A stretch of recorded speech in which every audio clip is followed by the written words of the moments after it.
5 seconds.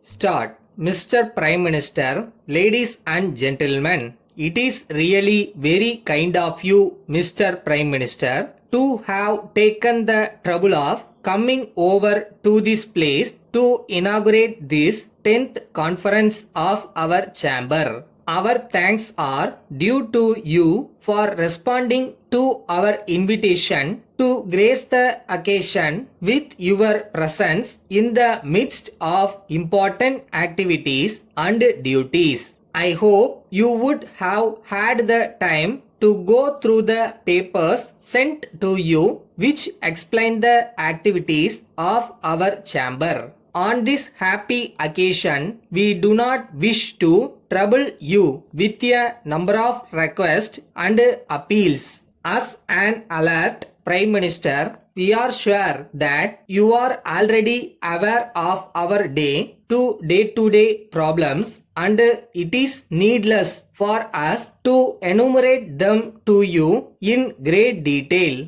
Nevertheless, I consider it my duty to bring to your kind notice certain areas in which we would very much like your sympathetic consideration in the light of the facts which are in our favor. Of course, we have been having some appreciation of our difficulties by the departmental officers to some extent.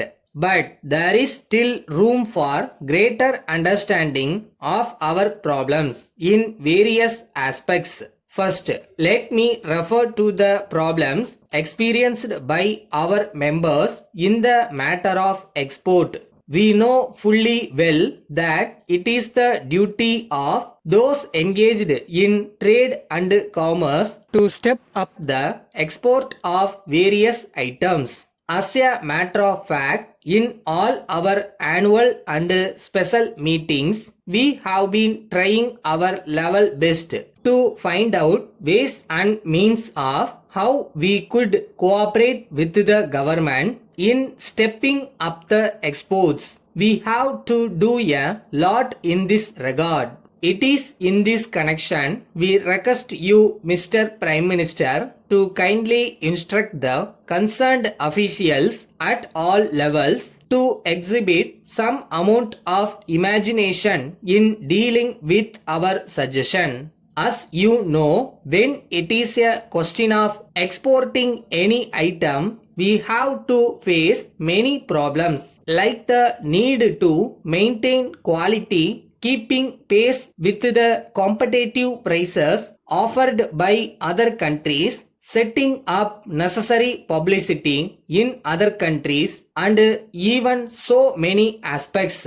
There are also certain other items and areas which we cannot openly discuss in a conference like this. All these are items which involve huge expenditure. If we want to export very high quality materials, we have to use best quality raw materials, which means incurring higher expenditure. The government must therefore come forward with necessary concessions in the matter of import of some raw materials by way of tax concessions, by way of reduction in license fee, and so many other factors. It is our sad experience that we do not get full cooperation from the departmental officials for some reason or other. This state of affairs should change sooner or later.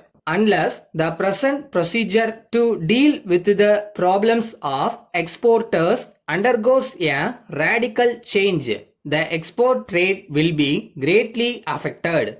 Letter dated 10th May 1983 from Messrs. Ganesh and Company Limited, Madras to Messrs. Sundar and Sons, Erode. Dear sirs, we are very sorry to inform you that you have not paid our bills for the past 10 months. We have sent you several reminders by post. Besides a number of telephone calls, in spite of all these, we have not received the payment. You have not acknowledged receipt of our letters and given us the reasons for such delay in payment.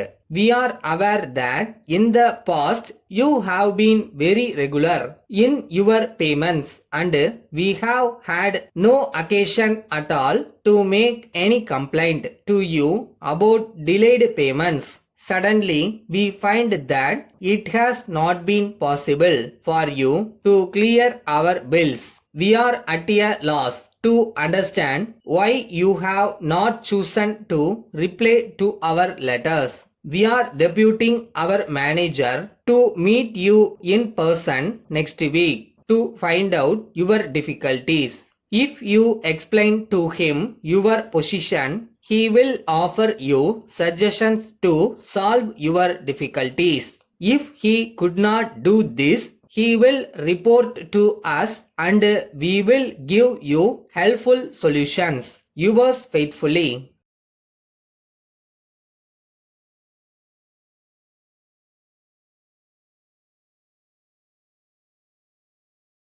எதை ரைட்னு நம்ம நினைக்கிறோமோ தீர்க்கமாக யோசித்து கரெக்டாக செய்யணும். அதை செஞ்ச பிறகு சரியாக வரலைன்னா கூட அதை பற்றி வருத்தப்படக்கூடாது. திருப்பி ட்ரை பண்ணணும்.